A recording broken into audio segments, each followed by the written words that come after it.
date here. This is September 23rd, 2020. Around 12:30 p.m. I'm on the Ohio Turnpike eastbound. As I continue my journey to New York State from Southern California, delivery was scheduled for 6:30 p.m. tonight. I'm running behind schedule because on Sunday there was a big accident in Colorado. The road was closed for hours.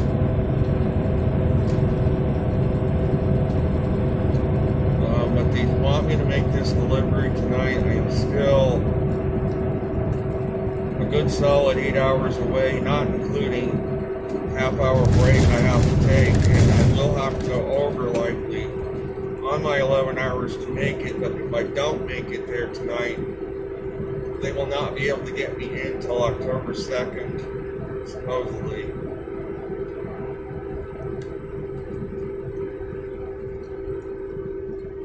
So I am going to shoot for a delivery tonight and say the hell with it.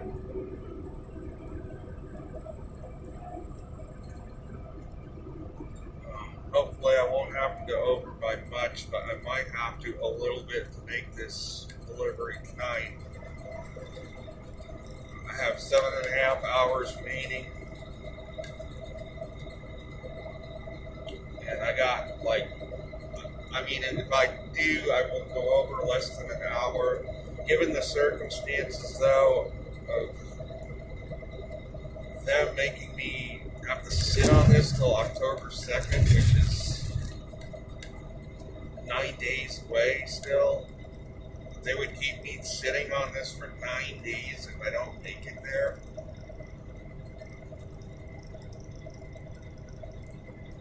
Yeah, I'm going to try to get there tonight. I know it's really screwed up, but this is just one of the times where I have to stretch the rubber band, unfortunately.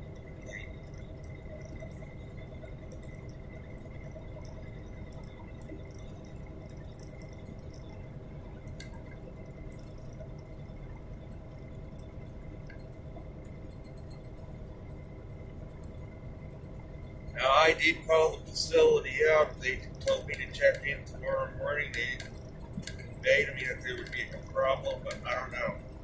I'm hearing different answers from different people. And I certainly don't want to sit on this till October 2nd.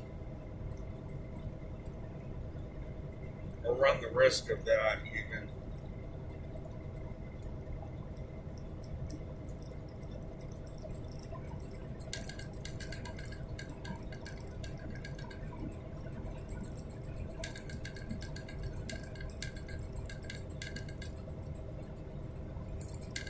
With the apartment building, again, anybody who hasn't heard, I bought this building back in May.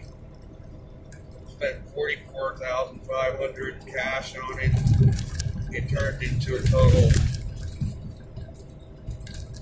bad investment due to the fact that I didn't realize it was about to be condemned or had code violations. I wasn't told that by the seller, even though I inquired.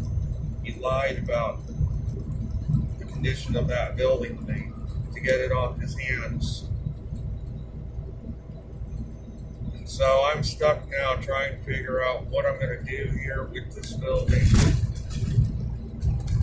4 out of 5 tenants are not paying. However, I know I keep receiving word that the 2 bottom apartments are going to be moving out. It seems like the people up top are moving out, from what I heard from one of the tenants who is paying his rent.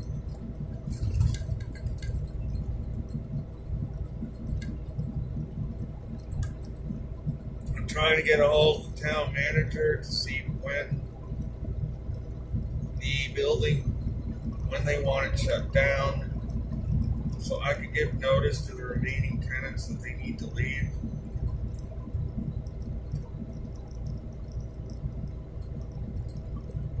I'm going to list the property with a realtor. The manager suggested a realtor because these other people have never gotten back to me. And anyway, they were only going to offer $10,000 on it, which would amount to a huge loss. I mean, it's better than nothing, but I'm hoping to get a little more than that. I am going to list it with a realtor. I don't know if that's going to do any good either. I will take a shot at it.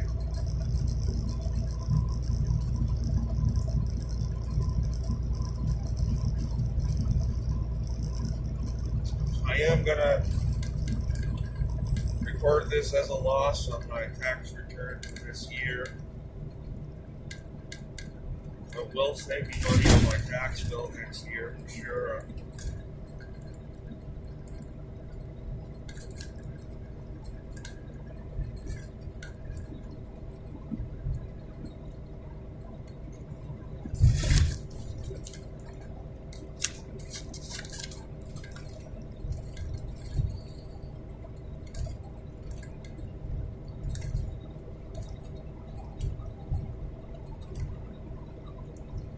As far as weather in the tropics, as I've been saying, the season is winding down.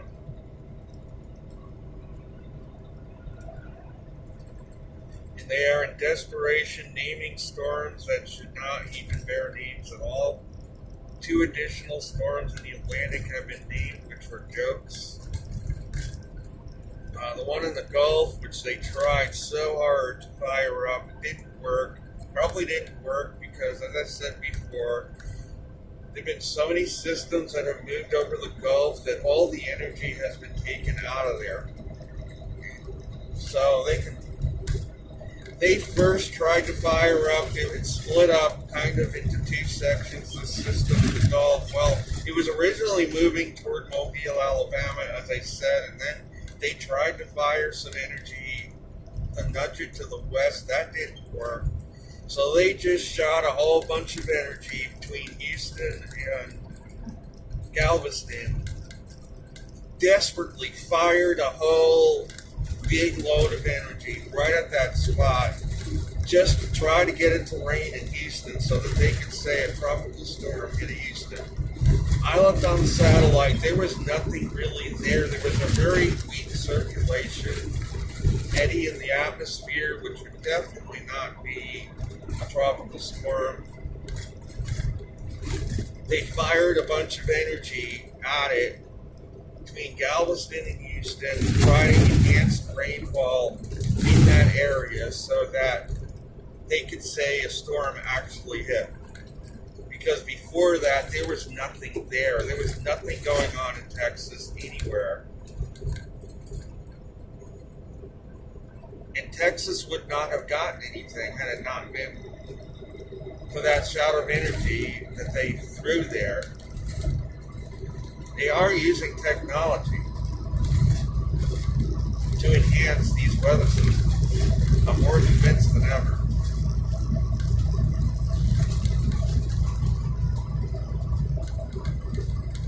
The other one was a total utter joke of a storm. They named it a tropical storm. It was off between Portugal and the Azores.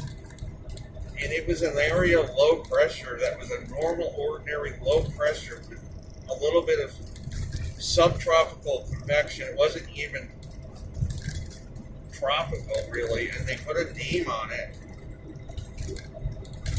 And it really was not really at all really a tropical system to begin with, nor did it likely have the winds in it to qualify it.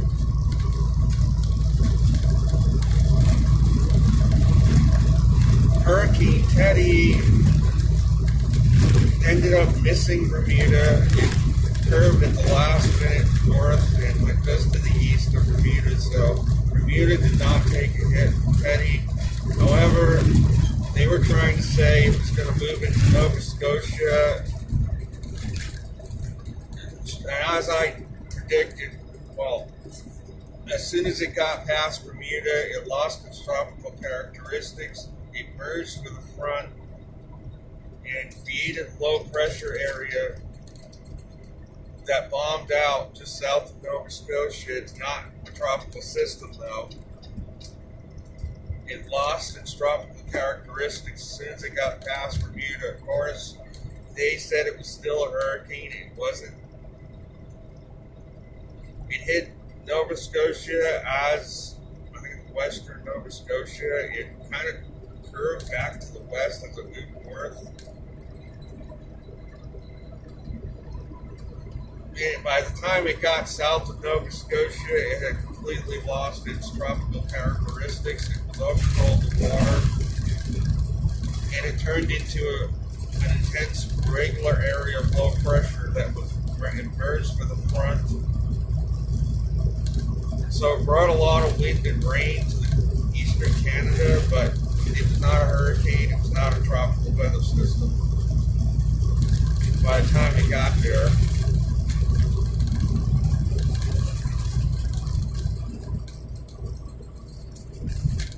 it even moved into portions of Maine, got affected by this system. The cloud front made it as far west as New York City almost. So the system really did bomb out into almost a nor'easter type storm by the time it got south of Nova Scotia.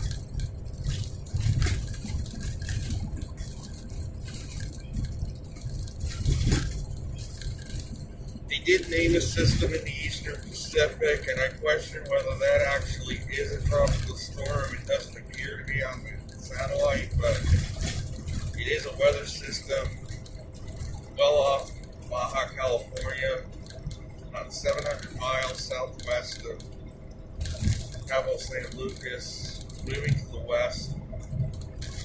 Likely isn't going to last long, even if it is a true tropical system. It should die out.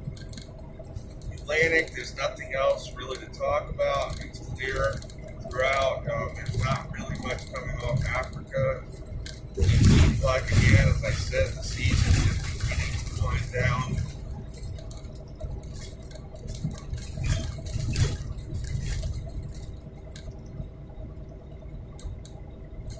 For the rest of the weather in the hemisphere, there is a system moving into the Pacific Northwest.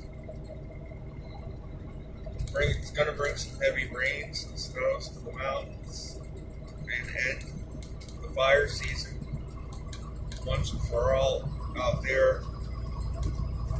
It hasn't already been by the last system. And this rainfall should make it as far south as almost San Francisco.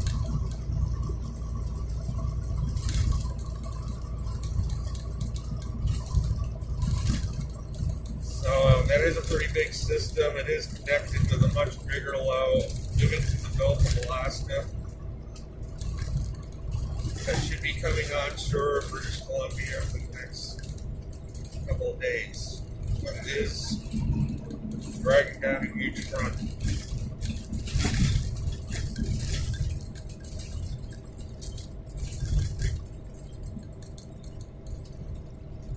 In the Western Pacific, we have appears could be a tropical depression or even a weak tropical storm affecting Tokyo with heavy rain and wind. But the rest of Japan appears to be missing it. It just appears to be affecting the Tokyo area.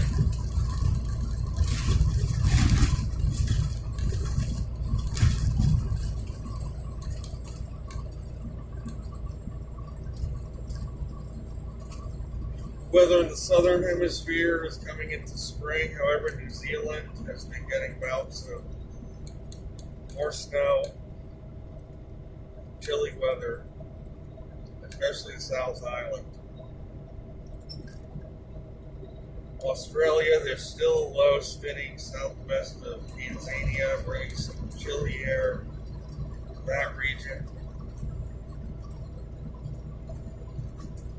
But the rest of Australia looks to be coming into a more spring-like pattern.